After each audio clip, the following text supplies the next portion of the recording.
오늘 우리가 나눌 하나님의 말씀, 신약의 말씀, 요한복음 4장 35절로부터 42절까지의 말씀입니다.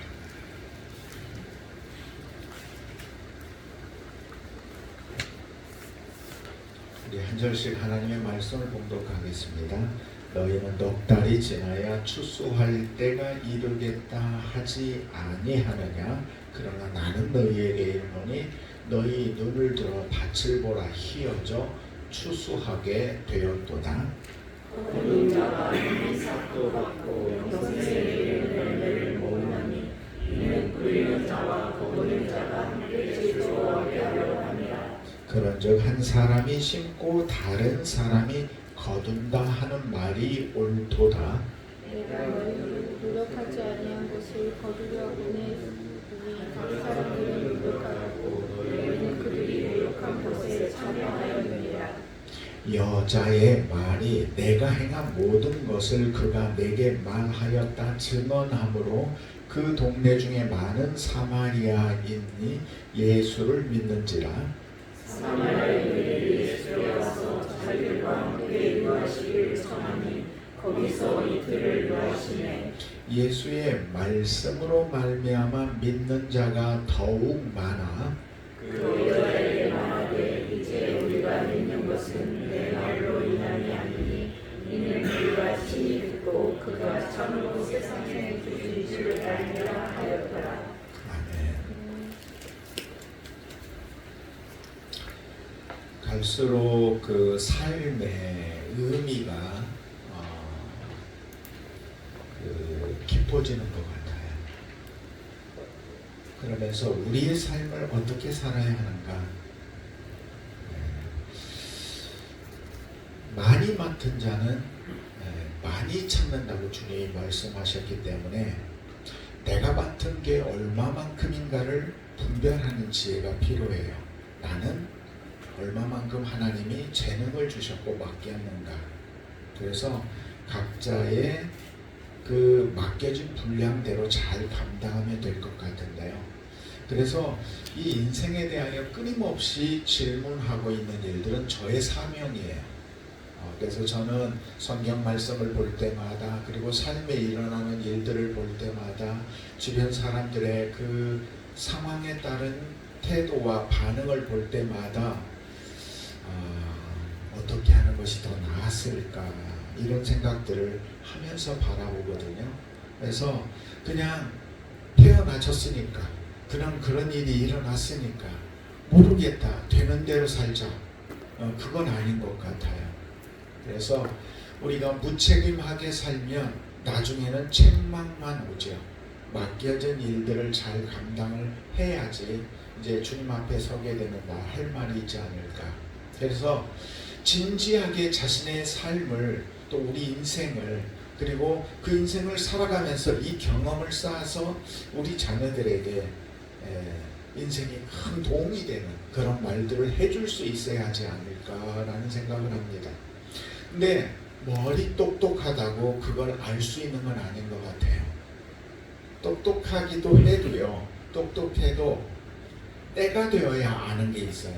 세월이 가르쳐주는 게 있습니다. 그래서요.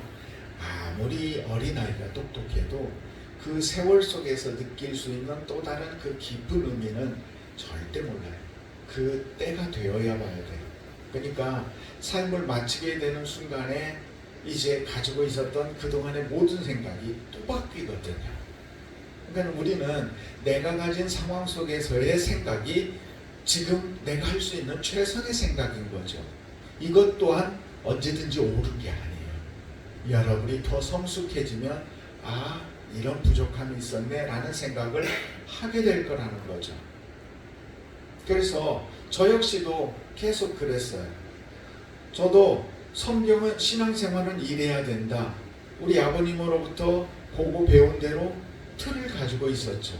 근데 목회를 하고 세월이 지나보면서 성경을 보고 지금 이런 것들이 많이 깨졌어요. 저희 아버님이 가졌던 그 신앙관과 제가 가지고 있는 신앙관이 달라졌어요. 그래서 저는 이 경험들을 통해서 우리 성도님들에게 그래 하나님이 나와 인생의 과정 속에서 그때그때 만나게 하셨던 그 모든 분들에게 내가 할 수 있는 일이 무엇일까? 그래 가장 힘을 쏟아야 하는 것은 함께 하고 있는 저를 통해서 하나님의 말씀을 먹고 이해하고 양식으로 삼고 있는 교우들에게 최선을 다하는 것. 그리고 그 사이에서 한 분 한 분 떨어져 나가는 그 영혼들을 보며 안타까워하고 그들의 삶의 자리가 회복되기를 바라는 마음으로. 그래서 저는 때로는 정말 마음에 감동이 되는 말씀을 나누었을 때는 이 말씀을 보내드려요. 그리고 우리의 카톡에 이렇게 개별적으로 제가 보내드리는 내용도 그분들에게 다 보내드려요. 근데 참 변화가 많아요. 어떤 분은요 안 읽어요. 그래서 그 글자가 일이라는 글자가 계속 남아있어요. 그러면 싫어하는가 보다 하고 보내지 않아요. 그런데 또 감동이 있을 때가 있고요. 그러다가 오래 지나서 한번 다시 슬쩍 보면 읽었더라라는 걸 보여줘요. 그러면 또 그 읽은 것을 보고 다시 보내드리죠. 그런데 변화가 있어요. 그 다음부터 매번 읽어요. 일이 지워져요. 아, 이분이 이제 그 전에 아픈 상처나 무엇으로 인하여 넘지 못했던 벽을 뛰어넘은 것 같다 느껴져서 그냥 은혜만 나누는 거예요. 나중에는요 아멘이라고 답이 와요. 그러니까 아 그래 각자의 삶이 달라서 앞으로 저하고 만날 일 없을 것 같아요. 모르는 일이니까. 근데 그분에게도 지금 시대가 이렇기 때문에 얼마든지 영적 교제를 할 수가 있고 신앙적인 도움을 줄 수가 있는 거죠.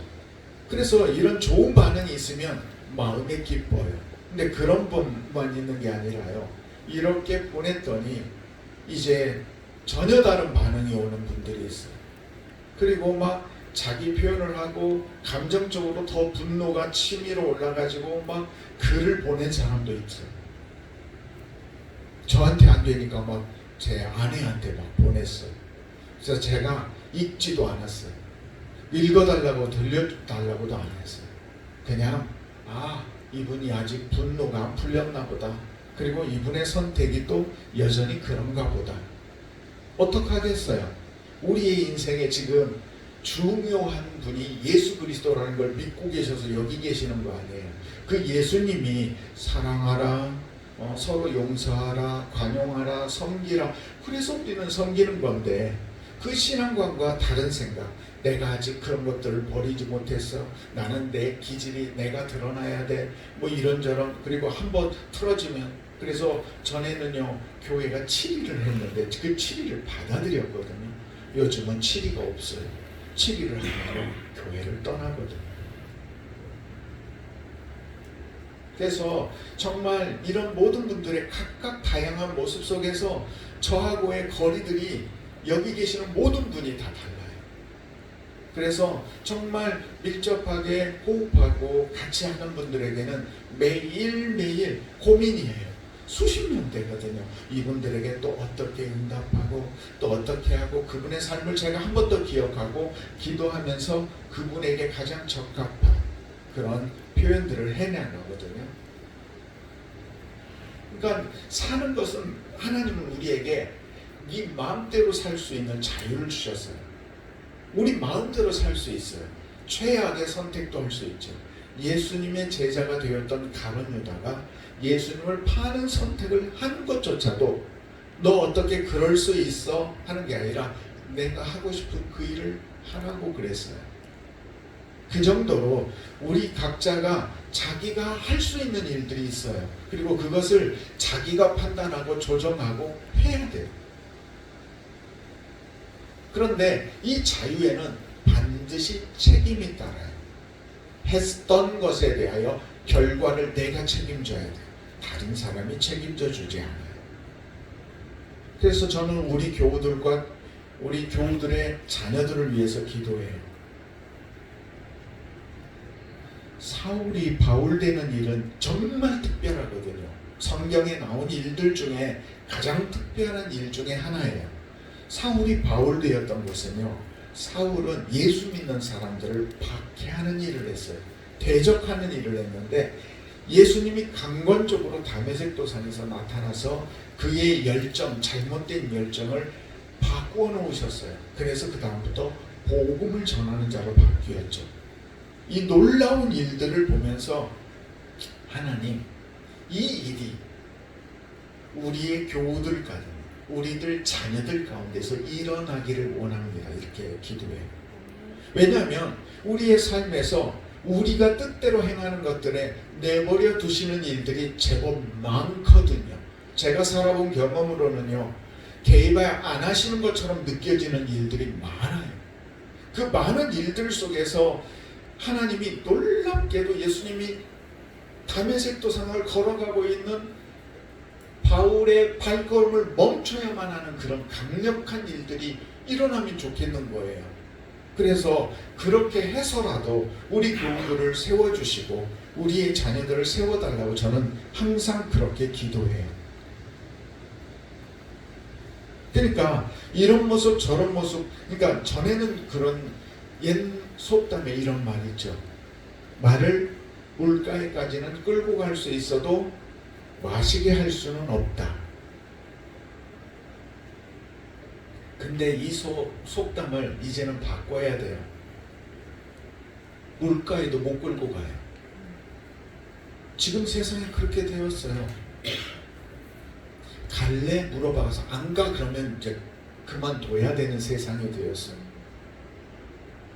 물가에라도 가면 물을 보다가 마시고 싶다는 갈증이 생길 수 있잖아요. 근데 이제는요, 안 가겠다고 해버리면 끝나요.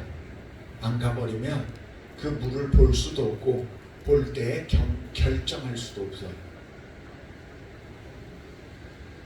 그런 세상이 되어서 제가 고민이에요. 다른 분의 삶에 저분하고의 더 긴밀한 삶을 원하는데 저분이 저걸 원치 않네? 라고 생각하면 더 못 나가는 거예요. 그래서 혼자 양심의 가책을 느낄 때가 있어요. 하나님, 내가 지금 잘못하는 겁니까? 근데 좀 소극적인 신앙을 가지고 있는 것 같기도 하는데 어떡하겠어요? 성향이거든요. 사울을 바울되게 할 때 사람들이 모두가 이 바울을 두려워했죠. 그런데 그 바울이 괜찮아라고 보증을 서준 사람이 있어요. 누구예요? 바나바죠. 네. 바나바라는 사람이 권위자라고 하는 이름의 뜻을 가지고 있잖아요. 그는 매우 후덕한 사람이었어요. 그래서 다른 사람들이 그 사람을 신뢰하니까 이 사람이 갑자기 나서서 아니야, 이 사람 하나님께서 바꾸신 사람이야 라고 보증하니까 다른 사람들이 안 믿어지는데 바나바를 보고 믿겠어 라고 한다는 거죠. 그러니까 사람들은 각각 쓰임받는 모습들이 달라요. 기질이 강한 분은요, 강한 대로 쓰임받고요, 부드러운 분은 부드러운 분대로 쓰임을 받아요. 그 기질인 건데 어떡하겠어요. 저는 제 성품과 제 성향대로 하나님이 쓰시고 계시고 그런 모습에서 저는 게으르지 아니하고 여러분들을 위해서 기도하고 여러분의 삶을 바라보면서 아파하고 도움을 드리고 그렇게 하려고 애쓰는 것뿐이죠. 그런데 오늘 본문은 바로 그런 모습에 대하여 심는 자, 거두는 자, 뿌리는 자로 이야기를 하고 계셔요. 예수님께서 지난 주 중에 이제 병원을 다녀갔어요. 혈액 검사를 하는데 쫄았어요. 근데 쫄 수밖에 없었던 게 생활 습관이 상당히 무너졌다는 것을 제 자신이 이미 알고 있었거든요. 그런데 검사 결과 아주 수치가 높아져 버렸더라고요. 그래서 대사증후군 질환이 심해져가지고 약을 올려야 되겠는데요. 근데 전에는 제가 그 의사 선생님하고 싸웠거든요. 막 내려달라고.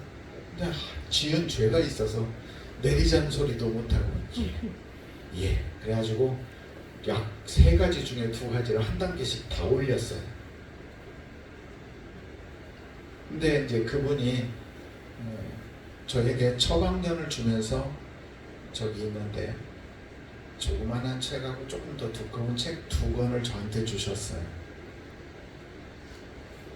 군산에 의료 선교로는 의료 선교사 첫 번째 되는 분이 계시거든요.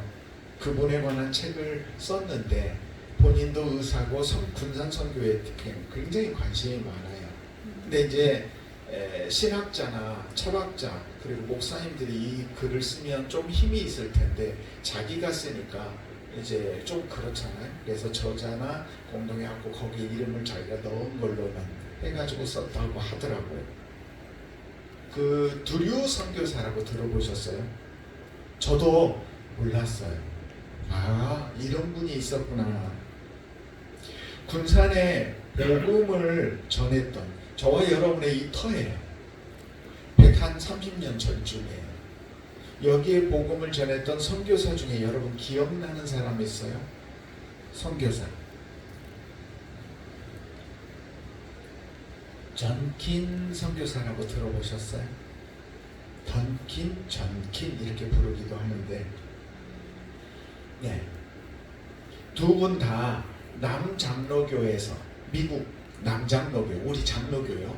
남장로교에서 파송한 선교사예요. 혹시 그러면 언더우드 선교사는 아시나요? 들어보셨죠? 네. 이 언더우드 선교사가 미국으로 가서 거기에서 강연을 하면서 호소한 적이 있어요. 뭐라고 얘기했냐면 대한민국에 와서 지금 복음을 전하고 있는데 충청도와 전라도에 한 사람의 선교사도 없습니다. 지금 그 지방에 있는 조선인들이 복음을 듣지 못해서 복음이 무엇인지도 모르고 지금 죽어가고 있어요. 그렇게 간절히 외쳤더니요. 그 외침에 반응한 7 선교사가 있어요. 젊은 하나님 앞에 서원하기로 각오한 7쌍의 젊은 부부 선교사들이 나왔어요. 그 젊은 부부들과 청년들 중에 하나가 바로 이 전킨 선교사거든요. 여러분 신흥교회 아시죠? 그 뒤에 무슨 수덕산인가 있죠? 조그마한 동산 월명산하고 연결되어 있는 거기에 아마 올라가 보면 있을 거예요. 1865년에 미국 남부의 그 중산층의 기독교 가정에서 태어났어요. 할아버지는 목사님, 아버지는 판사. 그러니까 지식계층으로 좀 잘 나가는 사람이었어요. 브라질 선교를 하려고 마음을 먹고 있는데 언더우드 선교사의 이 집회에 참석했다가 그런 나라가 있어? 거기에 내 삶을 희생하고 섬겨볼까? 이 생각을 하고 조선을 마음에 품었어요. 1892년에 이제 조선에 들어와요. 그 다음에 1년 만에 전주와 군산에 와서 수훈의 전도 사역을 시작합니다. 나중에 96년에는 아예 이곳에 정착해서 이 군산에서 살아요. 교회를 개척하고 교인들이 많아져요. 그런데 문제가요. 항상 우리 선교사들도 나가는 것이 문제지만 나갔을 때 오는 것이 풍토병이에요. 우리가 겪어왔던 삶의 이 토양 속에서 우리는 저항력을 가지고 있는데 다른 지역을 가면요. 그곳에 있는 그 세균이나 모든 상황들 속을 어려운 거거든요. 적응하기가. 그러니까 건강하지는 않았던 분들인 것 같아요. 이 전킨 선교사도 건강이 좋지 않았는데 이 풍토병 때문에 계속 선교하면서 건강을 약해져갑니다. 특별히 신앙 안에서 여기서 선교하면서 나왔던 장남 조지가 풍토병으로 죽어요. 첫째. 그리고 그 다음 3년 뒤에 둘째 아들 시드니도 죽어요. 두 자녀를 이 땅에서 잃고서도요. 이곳을 떠나지 않고 계속 이 군산 복음을 위해서 힘씁니다. 군산에 4개 교회를 막 지어요. 그런데 자기 건강도 잃어서 결국은 건강을 회복하기 위해서 잠깐 미국으로 가요. 그리고 거기에서 좀 회복하고 나니까 다시 왔어요. 그렇게 해서 군산에서 선교하면서 학교를 세웠는데 여러분 영명학교 알아요? 예. 그러면 멜볼딘 여학교 알아요? 예. 이 두 학교를 이 선교사님이 세웠어요. 근데 그러고 나서 또 3년 지나서 1904년에 셋째 아들 프란시스까지 또 죽어. 세 아들을 다 여기에 묻고요. 근데 그렇게 하고 4년이 지나서 선교하다가 장티푸스에 이 목사님이 걸려가지고 선교사님이 걸려서 결국 스스로도 본인도 이곳에서 삶을 마치게 돼요. 군산 전주 이쪽 지역을 위해서 선교하다가 세 자녀를 그리고 자기까지 다 삶을 마친 거예요. 근데요, 가만히 생각해 보니까 이분하고 저하고도 연결이 돼요. 저희 아버님이 힘겹게 이 군산에서 영명학교를 다녔었거든요. 그러면서 믿음을 키웠거든요. 여러분, 그 전주에 있는 기전 여자고등학교 있죠. 그 이름이 왜 생긴 줄 아세요? 기념하자 정kin선 교사. 첫 글자를 따서 기전 여자고등학교로 되었대요. 그만큼 우리가 살아가고 있는 이 군산과 전주 지역에 큰 흔적을 남긴 거예요. 그들의 수고와 그들의 희생과 그들의 생명을 던진 희생을 우리가 지금 누리고 있는 거예요. 또한 선교사가 아까 말씀드린 두류 선교사예요. 이분은 아버님이 목사님이시고 본인은 의사예요. 굉장히 뛰어난 지적 능력을 가지고 있고 시대정신과 과학적인 사고 능력이 뛰어난 사람이에요. 그가 이곳에 와서 복음을 전하는데요. 군산에 터를 잡고요. 한 2년간 4천여 명을 넘게 치료했어요. 근데 이분도 건강하지가 않았어요. 점점 이 영혼들을 너무 사랑하면서 의료 행위를 하는데 자기 몸을 혹사시켰어요. 도저히 눈앞에서 힘들어하는 이 사람들을 안 고쳐줄 수가 없고 여기서 필요하다 저기서 도움을 구하면 계속 하다 보니까 결국 자기 몸이 약해졌어요. 1901년에 미국으로 결국은 떠날 수밖에 없었어요. 떠나면서 거기에서도 뭐 쓰고 이야기하고 하는데 자기는 잠시 미국에 머무르는 거다. 나는 건강만 회복하면 돌아갈 거다. 근데 못 돌아왔어요. 근데 미국에 있는 동안에 넉넉하지 않고 가서 월세를 얻어서 살고 있었는데요. 놀랍게 거기에서 도산 안창호 선생을 만나요.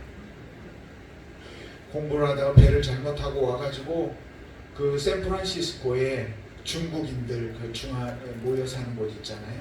중국인 타운 그 안에서 뭐 어쩔 줄 몰라 하고 있는 사람들을 관심을 가지고 찾아가서 만나서 자기 집에 유하게 해요. 그리고 미국인 기자를 불러다가 인터뷰를 하게 하고요. 그런데 그 시대적인 상황 속에서 도산 안창호 20 그 젊은 시기에 아내와 함께 와 있는데 그가 한 인터뷰 내용이 기사 내용이 지금 제가 책을 읽어보니까 쫙 나오는데요. 도저히 안창호 선생의 식견이 그때 당시에 그 식견이 아니에요. 그러니까 한국말을 알고 통역을 했던 두류 선교사가 그 역사적인 지식과 한국이 이르던 시대적인 상황들을 다 나열하고 해가지고 표현을 해가지고 기자에게 다 쓴 거예요. 그러니까 인터뷰는 도산 안창호 선생을 인터뷰한다고 하고 자기가 한국을 알리고 다녔던 거예요. 한국에서 모는 많은 사람들을 다 우리 한국에 그런 정서가 있죠. 옛날 사랑방 정서 알죠? 손님들이 오시면 그런 모습들을 보면서 기억에 있어서 그는 자기 집을 계속 한국인들에게 내어줍니다. 샌프란시스코 큰 대진이 일어났을 때에도요, 그 역할들을 잘 감당하고. 그러니까 가만히 보니까 이런 선교사님들의 그 삶의 헌신과 수고, 결국은 이 땅을 못 밟고 그곳에서 삶을 마쳐요.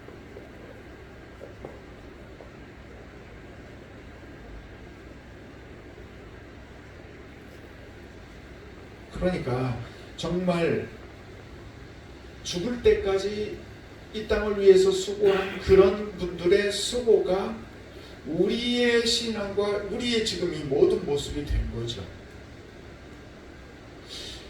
제가 그래서요, 또 한번 안창호 선생의 삶을 한번 찾아봤어요. 그래, 이 사람이 알고 찾아간 것도 아니고 모르고 가다가 그 인생이 어찌 될지 모르는 상황인데 두류 선생을 만났고 그랬는데, 안창호 선생의 삶 속에서 두류 선생에 대한, 두류 선교사에 대한 이야기가 있을까? 없더라고요.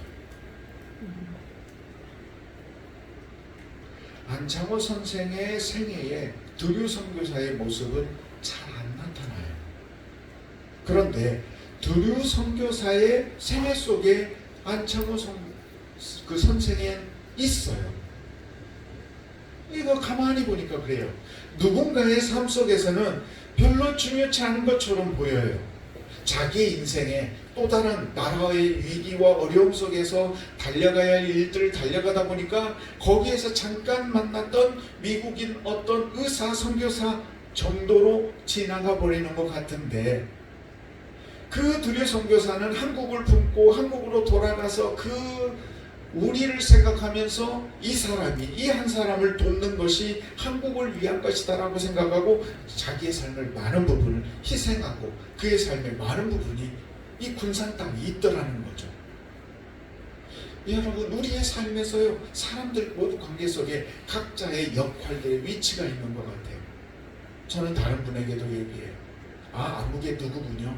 제 삶에 여기까지 오는데 이만큼의 큰 영향력을 미치는 분이에요. 저분은 이래요. 각자 다르더라고요. 여러분, 우리가 이렇게 신앙생활하는 부분에 이런 선교사님들, 목사님, 의사선생님들, 이런 분들이 계셨던 거예요. 예수님이 사마리아로 굳이 가셔요. 그리고 거기에서 남편이 5이나 되는 이 여인을 한낮에 사람이 부끄러워서 혼자 조용히 물떠오른 여인에게 가서 복음을 전해요.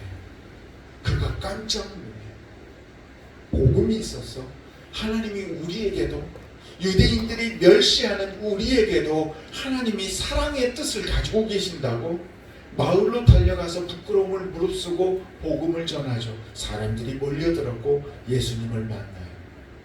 나중에 뭐라고 이야기해요? 오늘 말씀 마지막 절에 보면 너를 통해서 만났지만 우리가 그게 아니다. 그렇게 달라지더라는 거예요.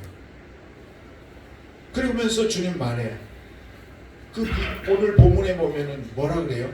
너희가 넉 달이 지나야 추수하겠다고 너희가 판단하지, 너희가 보이는 것은 그렇게 판단하는데 영적으로 바라봐라, 영혼들이 어떻게 되는지. 그러면 지금 이미 추수할 때가 다 되었다는 거예요. 희어졌다는 거예요. 거두어야 된다는 거, 더 놓치면 안 된다는 거예요.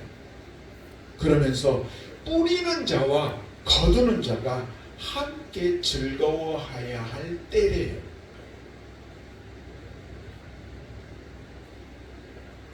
여러분, 교회가 지금 다양해요. 그러나 우리 교회만이 줄 수 있는 그 즐거움이 있어요. 이 즐거움을 우리가 나누어야 되잖아요.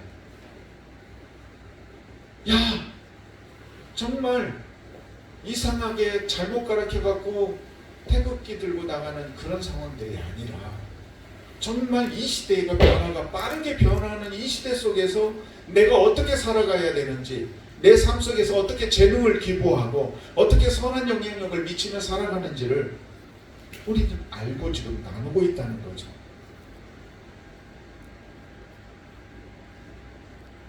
여러분 대단한 거 아니에요.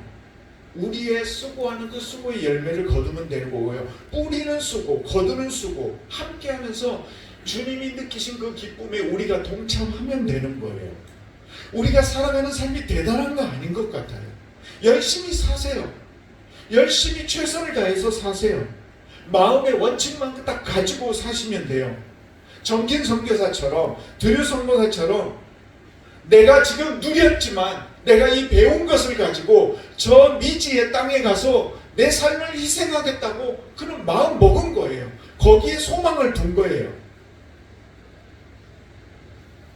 그는 100년 전에 130년 전에 이 땅을 밟으면서 내가 하는 이 수고로 30배, 60배, 100배의 열매가 맺힐 걸 믿었고 그의 삶은 하나님의 품 안에서 보상받고 있다고 저는 믿어요.